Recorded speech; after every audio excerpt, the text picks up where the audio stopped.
Buenas tardes. Good afternoon.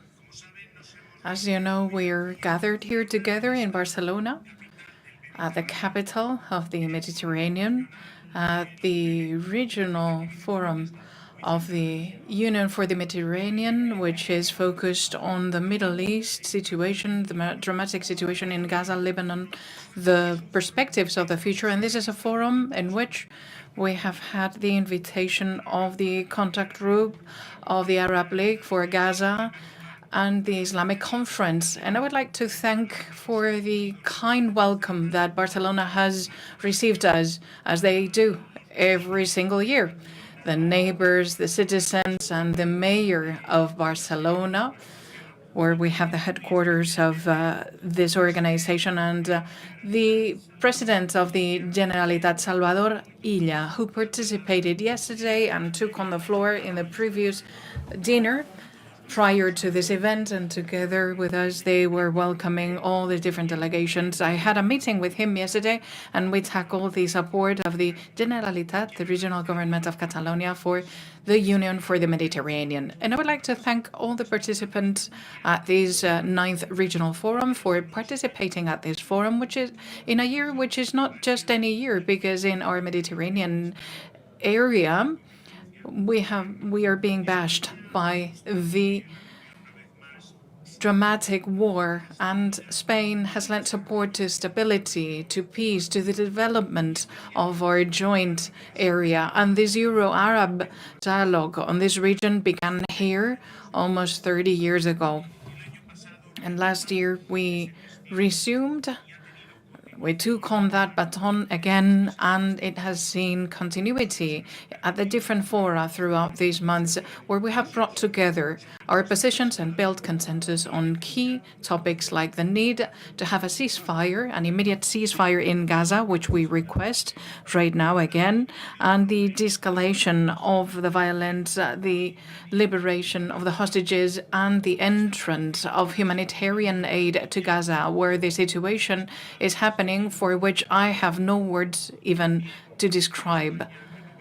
And Spain also has renewed the support with UNRWA, the United Nations organization, which is indispensable for millions of Palestinian refugees in the region, and our commitment also with the Palestinian Authority, which is called upon to take on at some point the government of all the Palestinian territories when there is a stage of stabilization.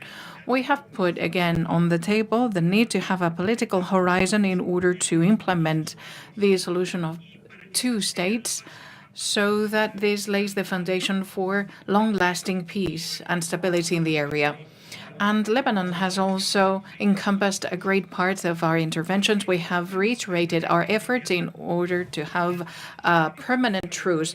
I have held a meeting with the Lebanese minister, and I have conveyed the solidarity with the innocent victims and the 1.2 million people that are already displaced.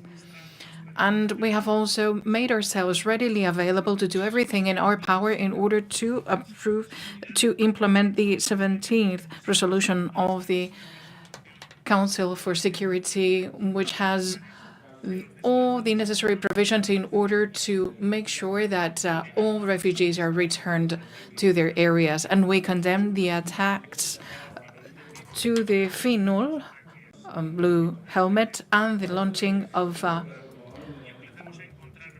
all the rockets by Hezbollah, and we're seeking to find solutions that strengthen the Lebanese armed forces, which are the ones that need to be displaced to the southern area of the country in order to achieve the full freedom of the Lebanon. That's why Spain has granted more than 5 million euros in humanitarian help for the Lebanese population, including 12 tons of sanitary material, blankets, and we're preparing a second humanitarian aid package. And we condemn, without any caveat, the attacks that are happening as we speak in Lebanon, and which need to cease immediately.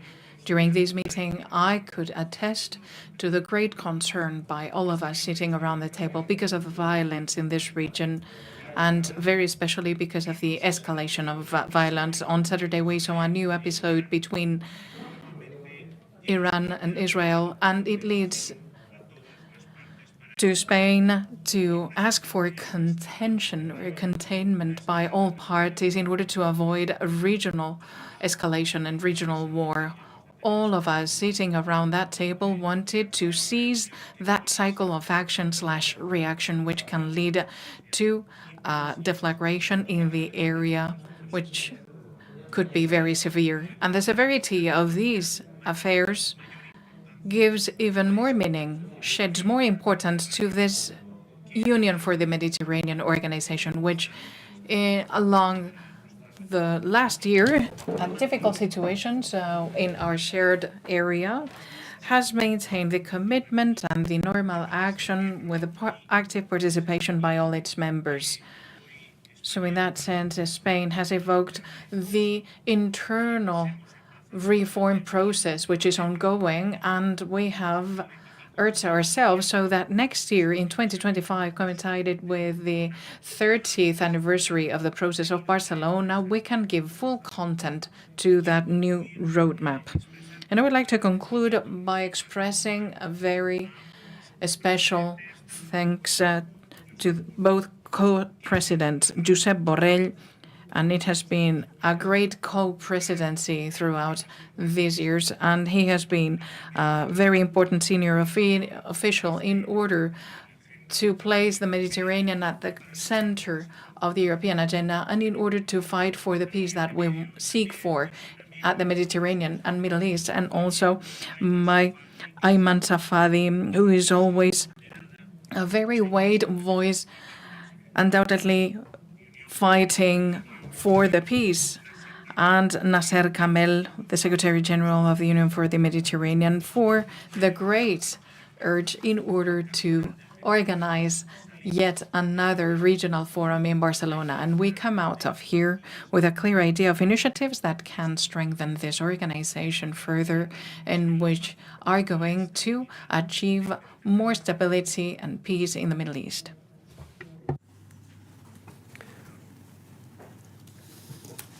Muchas gracias. Thank you very much to you all, and very especially, I would like to thank Minister Albares, the Spanish government, for welcoming this conference, the Secretary General, Nasser Kamel, for the organization, and my dear friend, the co-chair of the meeting, the Jordan Minister, Mr. Safadi. It has been a great cooperation between the country that welcomes us, the Secretary General of the organization, and both co-chairs. Thanks to all the attendees. The process of Barcelona, it is worth reminding that this organization, the Union for the Mediterranean, was the heir of, was created in 1995. At the time in which the first minister of Israel, Mr. Rabin, was assassinated, and the creation of a process which later on took on the form of an organization, the Union for the Mediterranean, was part of the international response to that assassination in order to try to find again the path in order to build peace between Israel and Palestine, because people who assassinated Mr. Rabin knew that they were assassinating or killing the peace process. The objective of the Union for the Mediterranean would be for all the countries within the Mediterranean basin, including Israelis and Palestinians, could work together so as to build an area of peace and stability. Unfortunately, history has not been written that way. Already last year, as per the initiative of Spain and some other European countries, we wanted to use this platform in order to discuss the conflict, the tragic human consequences of the situation in Gaza, and how it was dispersing into the area. And it was 2 months after the 7th of October Hamas attacks. And we had the attendance not only of neighboring countries of the Mediterranean, but also some other Arab countries, in order to seek altogether to achieve, to see how to tackle the expansion of the conflict. 1 year after, we have gathered together again and talked about the same thing, but in really worse, far worse terms. The Secretary General of the United Nations issued a communique yesterday saying that he was completely overwhelmed by the situation in the north of Gaza because of the number of wounded, death, and the utter destruction of that territory, with hundreds of deaths since the 7th of October. The communication was cut off, and the offensive of the Israeli military forces was issued against that territory. The biggest communication or media blackout since history, with many people displaced from their homes. Nothing is left from their homes, hospitals destroyed, and the people remaining there abandoned at their own luck. This is a description made by the Secretary General of the United Nations and all its bodies, and the description gathered by the press, by the international press today. And this has been sort of like the background of our discussion, a discussion in which all of us, or almost all of us, have regretted deeply the situation I have just described, expressed their concerns, and tried to seek for solutions that avoid the escalation of hostilities in the West Bank and Lebanon. I'm not going to repeat what was expressed by the Ministry of Spain, and I know that my co-chair and the Secretary General, I'm going to echo those words. But today, 2 million people, 90% of the Gaza population, is having a severe food security situation, and they're suffering from hunger, from famine, and this situation cannot be completed without taking into consideration the situation of hospitals, which are completely destroyed, and without international observers that can provide with additional information. It's true that Israel always justifies the attacks, because where they introduce the attacks, they think that there is a terrorist. But there is one thing which is called proportionality. Proportionality of response, and taking into consideration the collateral damage. And unfortunately, the United Nations advised that the number of people suffering from acute malnutrition, which is the way in which we refer to famine, can multiply by 3 in the next few months. And here we have all rejected any kind of forced displacement by the Palestinians remaining in Gaza, especially those which can be pushed from the West Bank to Jordania. In Lebanon, the civilians are also paying dearly by this for this military escalation that has outstripped the red light, including the UNIFIL attacks, which must be condemned and quoted. And we need to quote who has performed that, because saying that there has been attacks against UNIFIL without saying who has perpetrated them conceals the truth, and the perpetrators are the Israeli military forces, and we need to condemn those, not without naming them. We need to condemn the perpetrators, otherwise the condemn is running short. We need a ceasefire in the blue line, and the old resolution, which dates back to 20 years ago, needs to be implemented. We need to avoid that people who wield the forces try to rebuild Middle East through violence and destruction, creating situations of extreme fragility in the population. Hassan Salameh, who was a special envoy of the United Nations for Libya, uttered those words. His words are very clear, and they allude to the clear responsibility by the international community in order to avoid the worst, in order to seek for a political solution that allows us to step out of this situation, which every day is leading more people to despair and is planting the seeds of hatred that is going to agitate complete generations. And at the same time, yes, hostages, a large part of them are still detained in Gaza. We need to ask again for their immediate release as part of this process that leads to a ceasefire. But we need to get rid of the impunity, and we need to stop regretting things and start taking measures that prevent them from happening, because until now no one has been capable of achieving that the Netanyahu government stops the actions that they're undertaking. A few days ago in Paris for the Lebanon Help Conference, Minister Macron said that who pretends to defend civilization cannot practice barbaric practices. And this is a moment in which the neighboring Arab countries have spoken up in order to seek for a political solution against this barbarism. And we all agree that it needs to be a process in which we create a state for Palestine. And here the key word is implementation. It's not proclaiming the need of anything, but do everything that's necessary in order to make it happen. 30 years ago, we proclaimed that that was the solution, but we have failed to act decidedly to implement it. And that's one of the reasons why also the Union for the Mediterranean was born. And that's the reason why it has played a role that can be even bigger. And to that, we need to introduce some reforms in the internal functionings to make it more powerful, to convene more members, to act as a platform for dialogue and cooperation. Israel is not here today. In order to make this organization adapt to the changes and adaptations.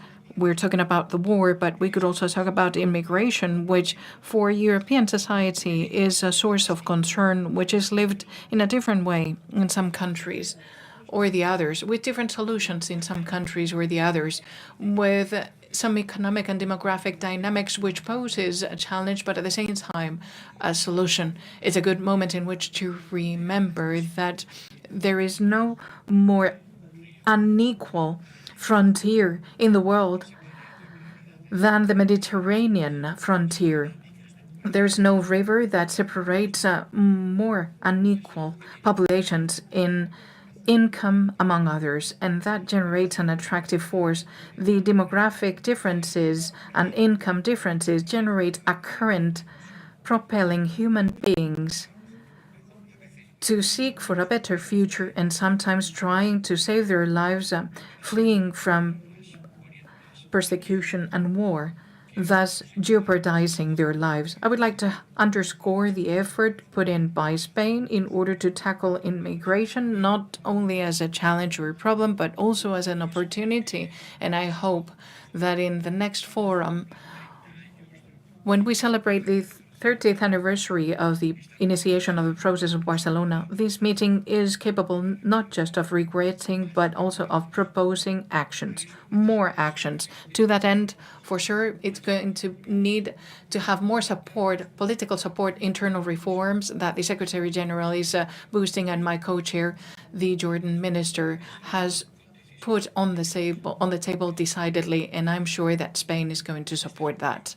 So this is my last meeting as representative of the European Union at this forum. I would like to thank all my dear minister colleagues for the collaboration that I have found throughout this time, you for the attention that you have lent us.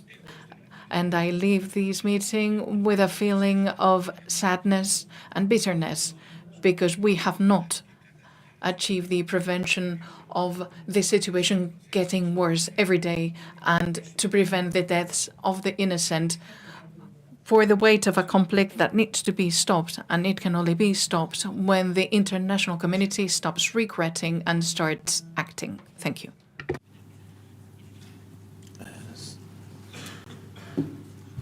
بسم الله الرحمن الرحيم. مساء الخير لكم جميعا. ولد الاتحاد من أجل المتوسط من عملية برشلونة ليسهم في تحقيق السلام، تكريس الاستقرار، وبناء مستقبل أفضل لشعوبنا على ضفتي المتوسط. لكننا نجتمع اليوم في وقت تقتل إسرائيل فيه السلام، تقوض الاستقرار، وتجعل من المستقبل مستقبلا مليئا بالصراعات وبالحروب، لأنها مستمرة في عدوان غير إنساني على غزة، يقتل الأبرياء، يقتل الأطفال، يدفن الأمهات تحت ركام بيوتهم. عندما اجتمعنا هنا العام الماضي كانت إسرائيل قتلت حوالي 15,000 فلسطيني في غزة. اليوم نجتمع وعدد الفلسطينيين الذين ارتقوا نتيجة العدوان الإسرائيلي تجاوز 43,000، إضافة إلى أكثر من 10,000 مدفونين تحت ركام بيوتهم ومدارسهم ومستشفياتهم. وفعلت إسرائيل ذلك ببساطة لأن المجتمع الدولي سمح لها أن تفعل ذلك. لم يطبق قوانينه، لم يلتزم قيمه الإنسانية، لم يطبق ميثاق الأمم المتحدة، سمح لدولة عضو في الأمم المتحدة أن ترتكب جرائم الحرب، أن تتحدى إرادته، أن تضرب بعرض الحائط كل القرارات التي صدرت عنه. نتحدث اليوم وقد اجتمع الكنيسة الإسرائيلي ووضع على أجندته مشروعي قانونين لمنع وكالة الأمم المتحدة لإغاثة وتشغيل اللاجئين الأونروا من العمل. هنا دولة عضو في الأمم المتحدة تتحدى إرادة المجتمع الدولي، تعمل على منع منظمة أنشأتها الجمعية العامة للأمم المتحدة بإرادة المجتمع الدولي، فيما يمثل سابقة لا يمكن ولا يجوز أن تمر من دون رد دولي فاعل، ليس فقط حماية لأطفال فلسطين الذين سيجوعون إن لم تزودهم أونروا المساعدات، ولأطفال فلسطين الذين لن يجدوا مدارس يذهبوا إليها إن لم تفتح أونروا مدارسها التي دمرت إسرائيل أغلبيتها العظمى في غزة، ولكن أيضا حماية لما بقي من صدقية للأمم المتحدة والقانون الدولي والقانون الدولي الإنساني. هل سيقبل العالم أن تقوم إسرائيل بتحدي إرادته بهذه الطريقة الفجة وتغلق منظمة أنشأها المجتمع الدولي؟ إذا فعل ذلك فلنعترف أنه لن يبقى أي صدقية لكل القوانين الدولية ولكل القوانين الدولية الإنسانية ولأي حديث حول ضرورة تطبيق القانون الدولي على الجميع دون استثناء ومن دون تمييز. ونجتمع اليوم وإسرائيل مستمرة في ارتكاب جريمة حرب في شمال غزة الذي منعت عنه الغذاء والدواء لأكثر من 3 أسابيع، دمرت مستشفى كمال عدوان بعد أن حصرته، وتركت المرضى من أطفال ونساء من دون ممرضة أو طبيب يرعاهم، وقتلت الأطفال بما فيهم ابن مدير المستشفى، طفل لم يتجاوز 15 من عمره. لنسمي الأسماء بأسمائها، ما تقوم به إسرائيل في شمال غزة هو جريمة تطهير عرقي.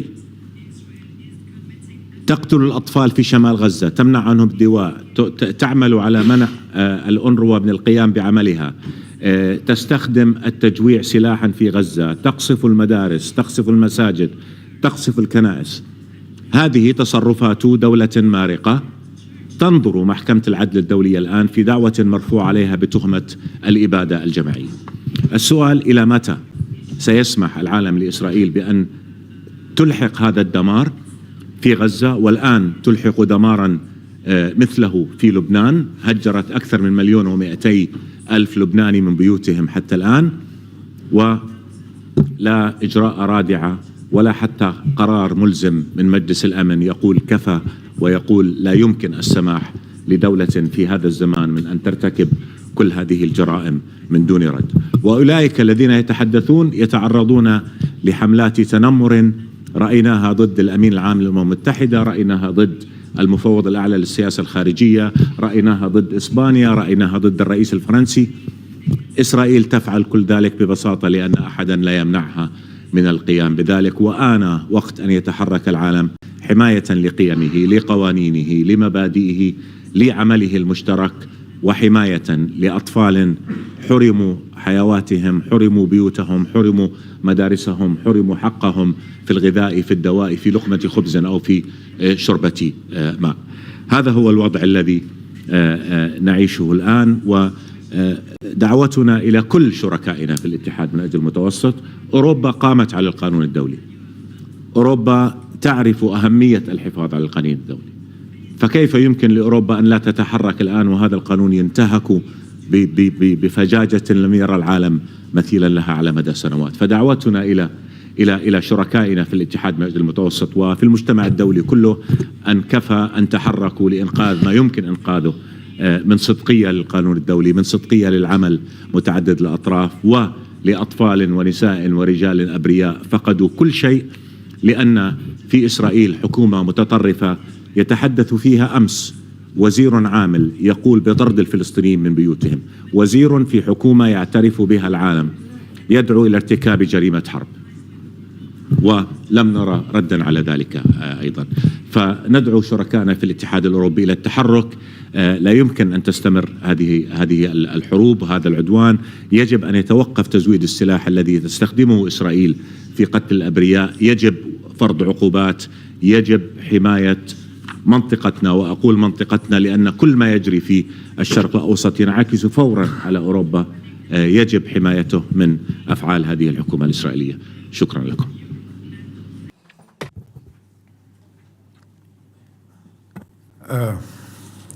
I won't add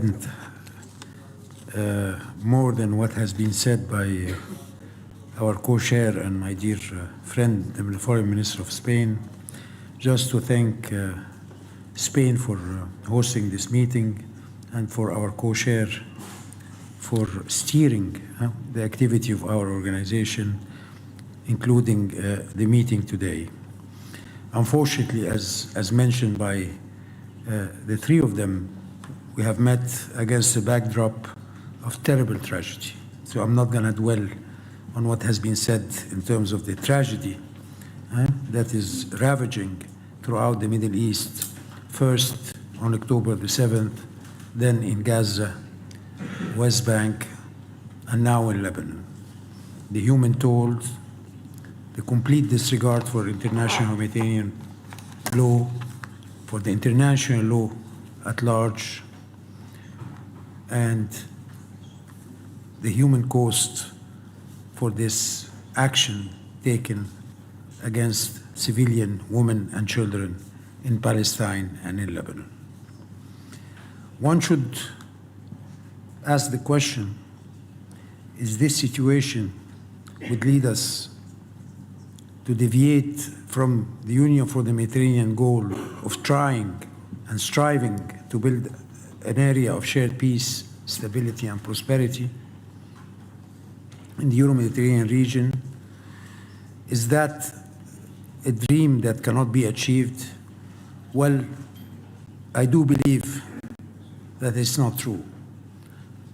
And I said to our member state today that we have to keep on trying as a regional organization, as member of the Union for the Mediterranean, to enhance our dialogue, our cooperation, and move forwards and provide glimmers of hope in this very dark moment to our population and member states for a tomorrow where justice will prevail, where a peaceful solution will take shape, and we all know the parameter of this solution based on a two-state solution and on the right of the Palestinian people to exercise their right to self-determination.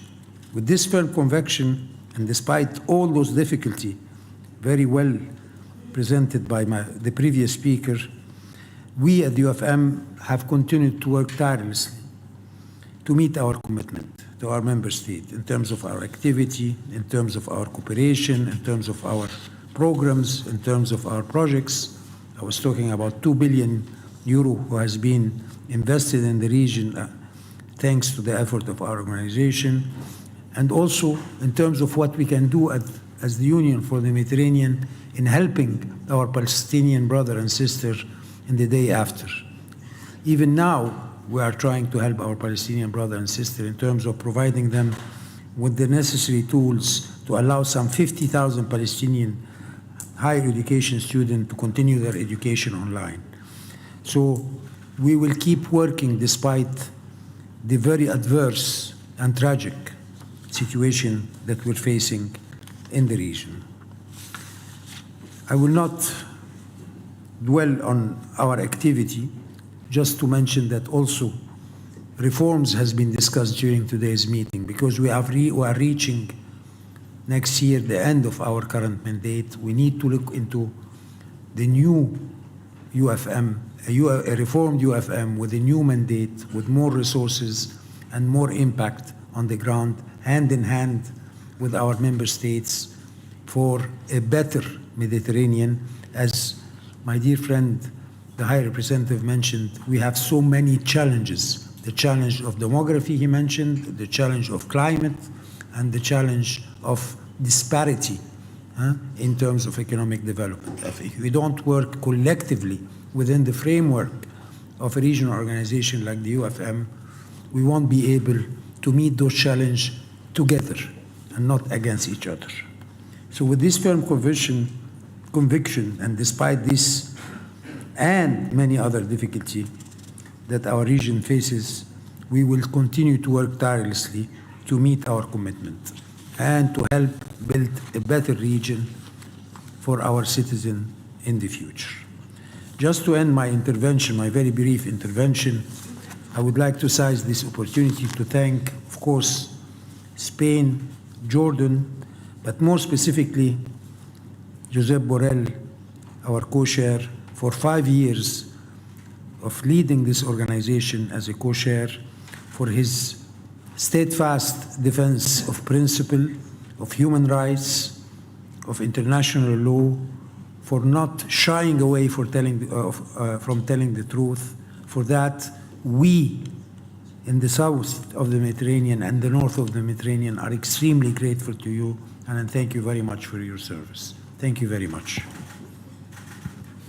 Now we can take a few questions from you, if you'd like. I think some have already asked for taking some questions, so please do. Buenas, para el ministro Albares. For Minister Albares from the Spanish TV, one question would be how to implement the word implementation that Mr. Borrell alluded to. How do we implement this in this situation in which not even Israel has participated here? And why is this document important, the one that you have published, you together with Lebanon, in order to highlight the situation in Lebanon? Well, thank you very much. Well, answering to your first question, there's 3 steps to achieve a ceasefire that allows us to release immediately all hostages and to deliver the massive humanitarian aid, especially food and medicine. And then we're going to have a second stage of reconstruction where I'm sure Spain and the European Union and the rest of the Arab countries have decided to participate, and then the Conference of Peace, in order to implement the solution of both states that Spain has put on the table and which needs to happen with Gaza and West Bank under the same Palestinian Authority, which is the true solution that is going to bring peace, stability, and security for all Middle Eastern countries, including the people of Israel. And the joint declaration of Spain together with Lebanon seeks to highlight the support of Spain to the sovereignty of the Lebanese state and the support to the protection of the civilians at this time where we can see massive indiscriminate bombings that have translated into the death of 2,500 civilians, and the support to FINUL, which under the flag of the United Nations, but under the leadership of a Spanish general, is determined to maintain and to keep the armed forces on the ground, just like the United Nations are there, and also to convey our specific help.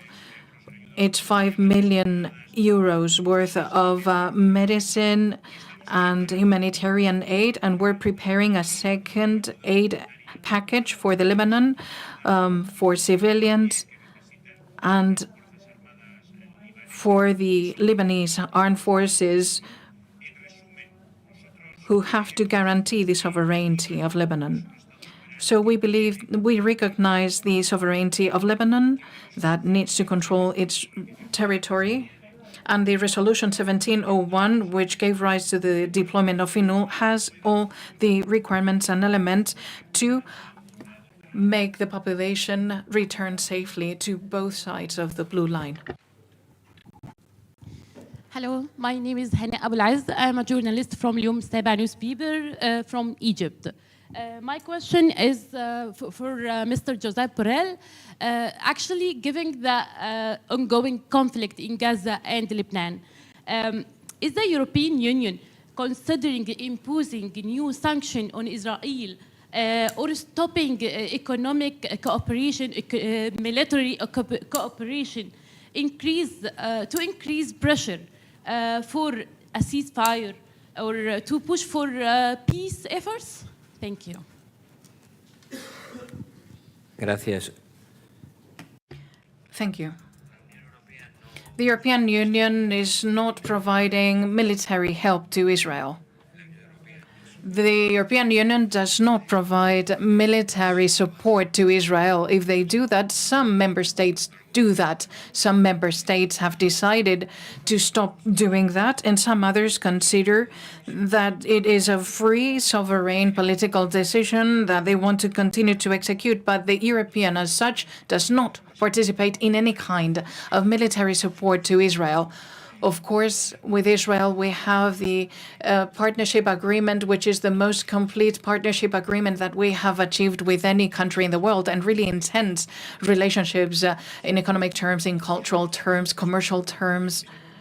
And this partnership agreement also has a political part containing mutual obligations, in particular in everything that has to do with human rights. As you know, 2 European countries, at least 2, Spain and Ireland, have addressed the European Union, especially the presidency of the Commission and the High Representative, in order to analyze whether what we have described is something that can be considered as compatible with the obligations that both parties have who have underwritten this partnership agreement. For the time being, the European Union has not yet given any response to this request.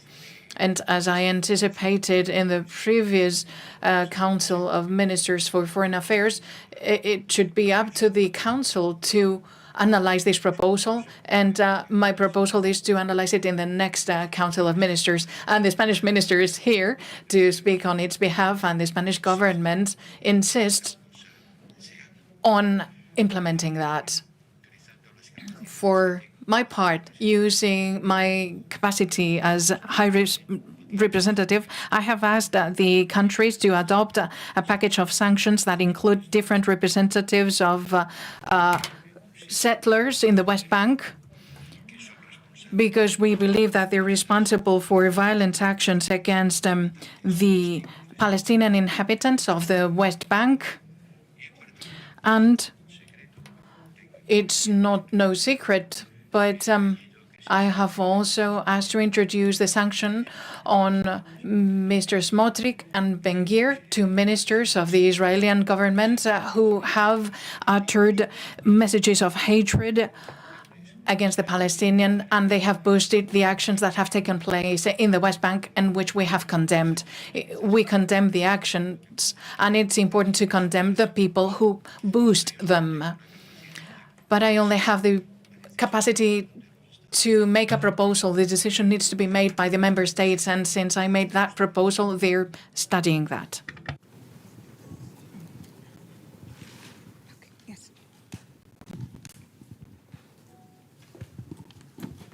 شكرا.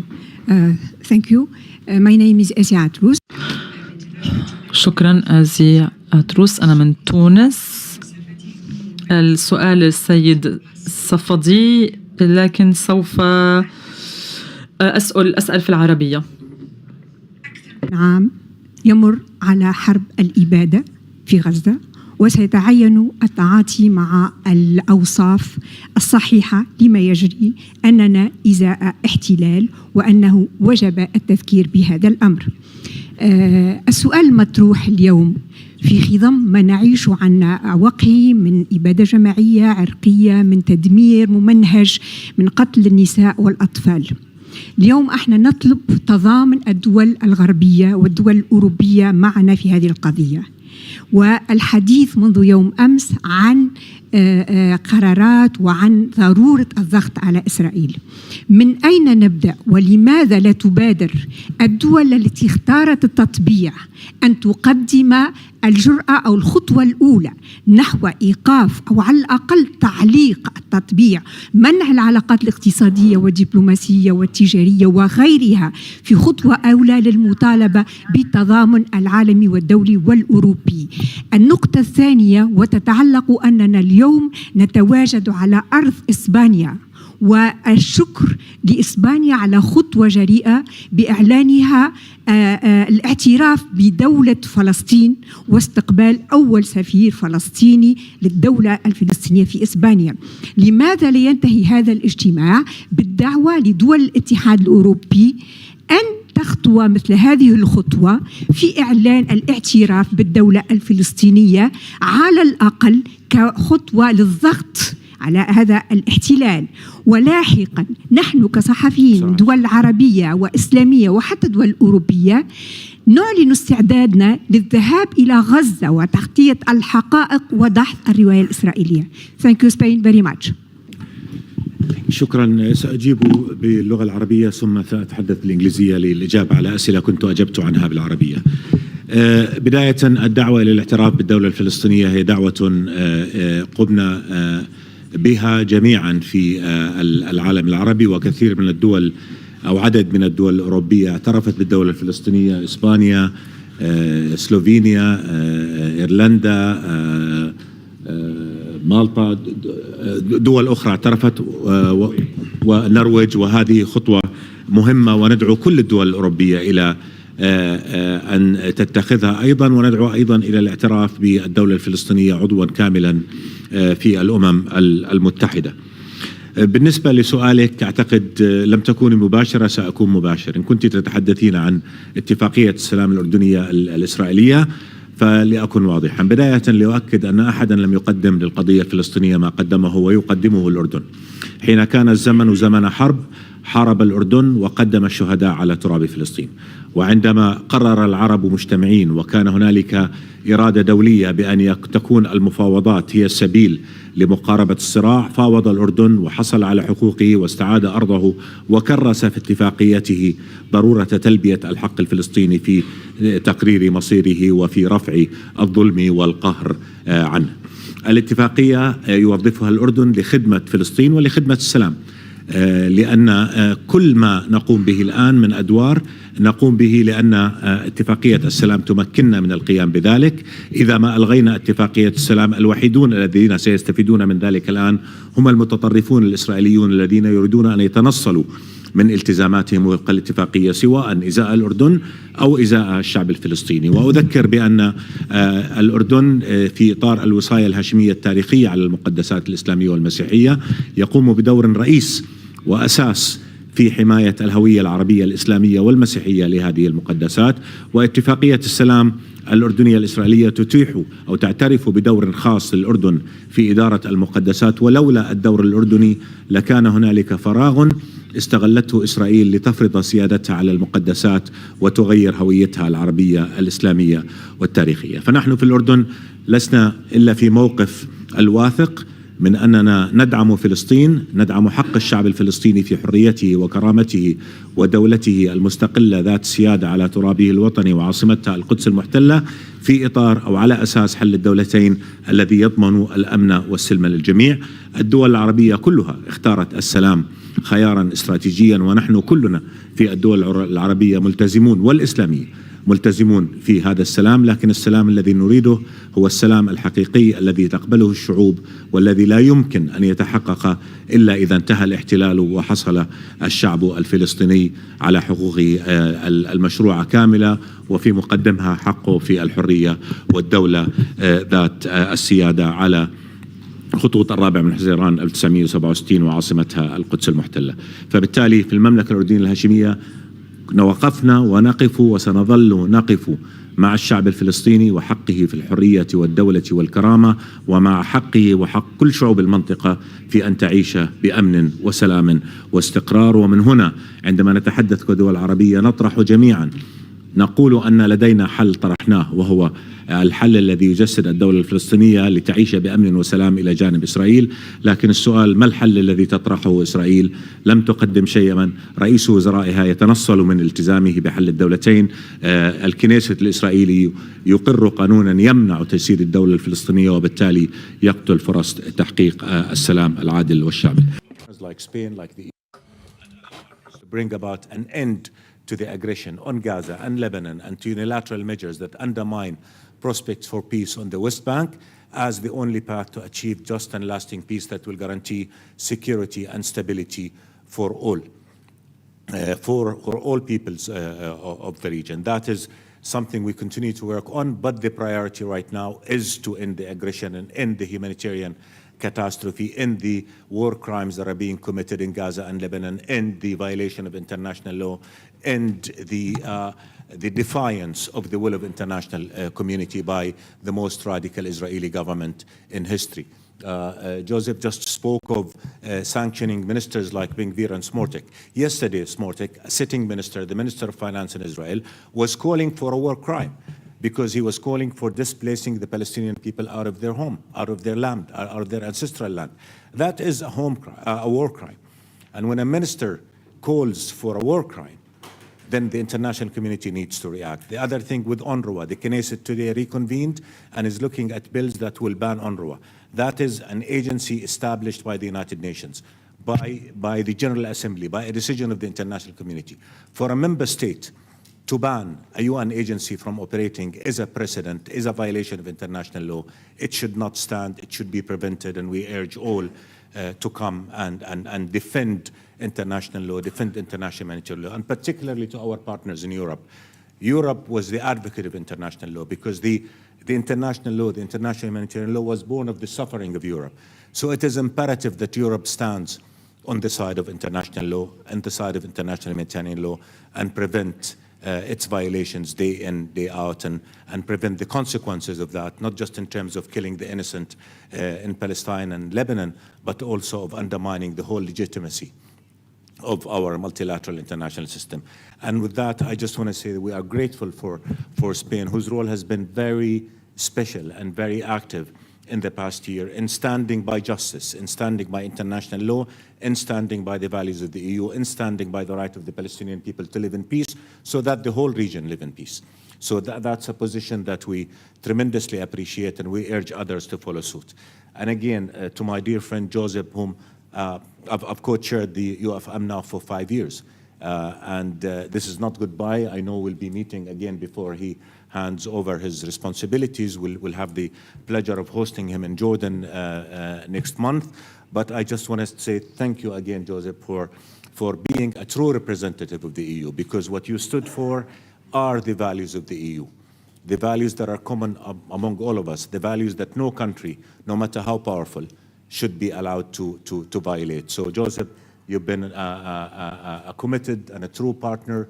You went above and beyond, and we will always remember your stand on the side of justice, on the side of the right of the Palestinian people to live with dignity, and against the violation of international law, and on the side of the interests of Europe, because Europe does have an interest in having peace and stability in the Middle East. And Europe does have an interest in ensuring that international law applies to all equally and not selectively on the basis of race, religion, identity, or power. So we are facing an Israeli government that's defying the whole world. We will not waver in our efforts to bring the aggression to an end, nor will we waver in our commitment to working with all our partners to bring about a just and lasting peace whose only path is the fulfillment of the rights of the Palestinian people to freedom and statehood, so that all of us in the region live in peace and security. There is, as I said earlier, there is a partner for peace in the Arab world. Show me a partner for peace in Israel. But again, we have to continue to work together. We cannot give up, because if we give up, Israel will just go and kill more people and destroy more places and doom the region further to conflict and war. Thank you.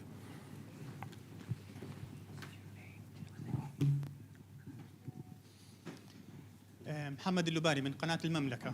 Mohammed Lubari from the channel of the Kingdom. I would like to know what are the different tools that the Union for the Mediterranean has in order to help Gaza after the war, because we know that all these tools are limited. And the second question, do you believe that this solution of two states is possible after seeing all these unlawful new colonizations in the West Bank? And do you believe that killing all the representatives of Hamas are going to really open the way for possible peace or not? Thank you. Thank you very much. As for your first question, what can the Union for the Mediterranean do? To start with, actually, in my presentation at the beginning, I talked about the initiative that we have with all the Euro-Mediterranean organizations. There are 100,000 students in higher education in Gaza that will not be able, basically, to finish their studies during this year, and they will not be able to go and study in the months to come. And this is an initiative with the organization and the Association of Euro-Mediterranean Universities, in order to allow these students to really carry out their higher studies online with Najah University and 7-8 other universities also, that will allow the Gazan students to continue their studies, in order not to add another layer on the Palestinian students who have not been able to really reach their right to carry out their higher studies. Another thing that we're doing now have to do also with the urban planning, with the coordination of the help that is arriving to Palestine, and also to really bring all the different resources that we can in order to help in the reconstruction, and also to liaise with all the different international finance institutions in order to really vehicle all this money towards Palestine. But the problem is that we need to stop this human tragedy that is happening in Palestine in order to carry out all this. But there is a planification with the help of regional and international organizations that we are carrying out in order to face this absolutely terrible human tragedy that the Palestinian people are living in Gaza and also in the West Bank. Israel is undermining the two-state solution by the building of settlements, confiscation of land, suffocation of the Palestinian economy, and these are illegal measures that have been taking place long before October 7. 2024 witnessed the largest land grab in 30 years. 23 broke a record in the number of settlement expansion that we see. But we continue to say the two-state solution is the only path to the just and lasting peace, simply because there's no alternative. The only alternative is more conflict, because if it is not the two-state solution, then it is apartheid, because Israel will never give 5 million Palestinians living under occupation in the West Bank and Gaza their rights. So two-state solution that will guarantee peace and security for both peoples and for the region, or a continuation of the same with occupation continuing, and therefore, if you kill the two-state solution, you move towards a reality of apartheid that is an ugly reality that's conducive to nothing but more war and conflict. On the exchange deal, I think all of us supported the exchange deal. All of us stood by Egypt, Qatar, and the United States as they were negotiating that deal. But the facts are, on July 2nd, we had a deal. Before the Israeli Prime Minister decided to go back on commitments that his negotiating team had made, and we lost the deal. So, as I said, the priority is to bring a lasting ceasefire in Gaza and Lebanon, end the aggression, allow for humanitarian supplies to go back to those who are dying. The majority of Gaza is at ICP level 4 and 5 now, and to start implementing the two-state solution, because again, we cannot afford another process during which Israel continues to undermine the viability of the two-state solution. Thank you. Thank you very much.